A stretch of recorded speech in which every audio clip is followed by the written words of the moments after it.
episode 7, what if the Watcher went missing? And I feel like that's an obvious answer. Nothing would happen if the Watcher went missing because we wouldn't know that because his job is to watch and to observe. What is your boy Icon with another Marvel animated TV review for you? Before we get started, hit the notification bell, like it or subscribe because I got a couple of things to say. And let's get started.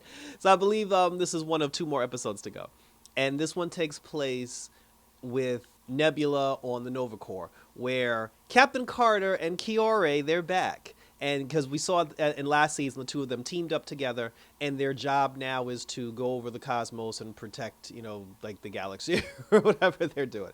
One of the galaxies they went to protect was Nebula's, because we saw her episode in Marvel's What If. And while she was there, here's where it got a little weird for me. Birdie showed up, and then Storm showed up. When Birdie showed up, this was obviously like the child of Darcy and Howard the Duck. And that was from season 1. So this child now is a fully grown adult. So a lot of times, so my whole thing is, did Peggy pluck her out of a futuristic point in time? Because this took place during season 1, where Thor was in Las Vegas. How much time went by from season 1 up until now to the point where this child is grown? But pretty much what pissed me off about it was that entire stupid Howard the Duck episode was basically just to let us know that they have a child. So this way, when they show us Birdie in episode 7, we're all not like, who is this? Now, this is the part that pissed me off. 1, that episode was trash. 2, Storm shows up, and she has Thor's hammer, and she's conducting electricity and conducting lightning, and she's a powerhouse and all this cool shit. If you were going to blow an episode, if you were going to have an episode that explained a character's backstory, so this way, when we see that character later on down the line, we understand who this character is and how they came to be. Why would you give us a stupid Howard the Duck and Darcy episode about a baby that no one cared about and not give us an episode based on how Storm got the goddamn hammer? Like, this is blowing my mind. Like, whoever was in the writing room, why would you not think Storm becoming Thor? Why would you not think that is an episode that the public would most likely want to see?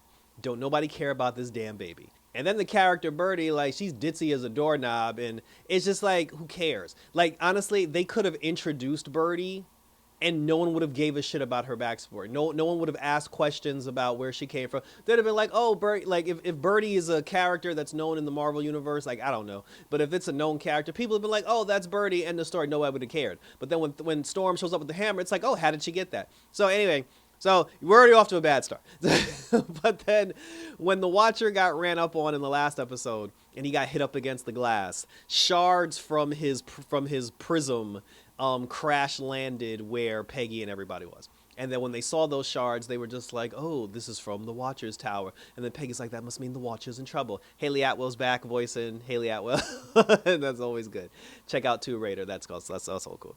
So now they're back in, I don't even know where they are, but they're back at their headquarters in outer space. The 4 of them are talking, and they're trying to figure out, like, the Watcher's in trouble. How do we get to them? They come up with different ways because they had 3 shards. They use 2 shards to try to get to him, and it doesn't work. And then the last shard, one of them, I think it was Peggy, she came up with a dumb idea because in season 1, when they had to stop Ultron, like when Ultron got his hands on the Infinity Stones, they had to stop him. Peggy said that Ultron was actually able to access the 5th dimension to where the Watcher is. So they said that if we can roll up on him, we can ask that Ultron to help us get to the 5th dimension so we can save the Watcher. So then Peggy actually goes down to talk to Ultron on her own. She doesn't bring her team. And then when she goes and we see the battle where, like, Ultron is having the battle. He has the Infinity Stones, and he's fighting Captain Marvel. And this particular Ultron actually, got what he wanted. Like, he succeeded. He snapped his fingers and blew up the entire planet. The problem with him blowing up the entire planet, just like that Justice League episode where Vandal Savage actually, like, destroyed the world, because he was the sole survivor, because Vandal Savage is immortal, he basically lived like hundreds and hundreds of years in solitude by himself, which made him regret all of his life choices. So then when Peggy ran up on Ultron and she was just like, oh, I need your help. And then, then it cuts to the scene where Storm and Birdie and Kiore end up finding, they're like, oh, Peggy left, she left without us, and then they go talk to Ultron. When they run up on Ultron, they think Ultron destroyed Peggy, but then he was like, no, he was like, I was actually here to help Peggy, because he said that she was the first human being I've seen in a millennium. He was like, do you know how long I've been standing on this rock? Like, by my, because that's the problem. Because he destroyed all humanity, he's alone now. Now he feels like a dumbass for destroying humanity. However, you have the entire Infinity Gauntlet on your chest. Why can't you just bring everyone back to, like, anyway.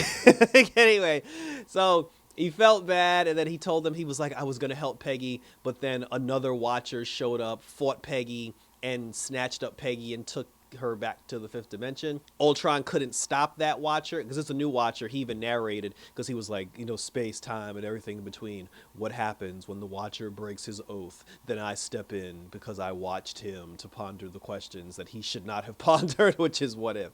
So now Ultron, Infinity Gauntlet Ultron, he ends up taking the last shard and using the power to help get Kiore, Storm, and Birdie to the fifth dimension, to where Peggy is, because the other Watchers had snatched up Peggy and they took her there. That was how the episode ended, and thank you for tuning in. So, obviously in the, because I believe the next episode is the finale. Obviously in the finale, Riri Williams dressed as the Vision. Like, that was actually the best episode so far, if I'm being honest. But obviously Riri gonna show up in, you know, in the end and help them save the day, because that was the whole point of bringing her up. And I still think them Hulks that's on the Hulk Island, they're gonna show up too. But as I said, I didn't watch the last episode yet, and you know, it's just like, it's just very disappointing, because the watching, like, Birdie being such a pointless, useless character made me really upset, because it's like, yo, we blew an entire episode on bullshit. Like, I would have much preferred How Did Storm Become Thor episode, and not this stupid running for the egg and all this other crap. But I mean, but the finale, Peggy was only in the last 2 episodes, so the finale is shaping up to be a good one, hopefully. And I hope it's good, and I look forward to reviewing it and concluding the finale, well, the series finale, because this is it, one more to go, the series finale of Marvel's What If. Check out my other reviews, because right now my only other review is that Creature Commandos up on my channel. A lot of people got a lot of things to say about the James Gunn DC universe so far, myself included, but to be honest with you, I wasn't too happy about where it was going in the beginning. I kept an open mind, I gave it an open shot, and I actually, like, I do like where like where we're headed now. It's shaping up pretty good so far, but we'll talk about that on my channel later. But for now, let's conclude Marvel's What If, and I'll see you all in episode 8. So until then, take care, guys, and for the future and everything between, do space and time. We're out this bitch!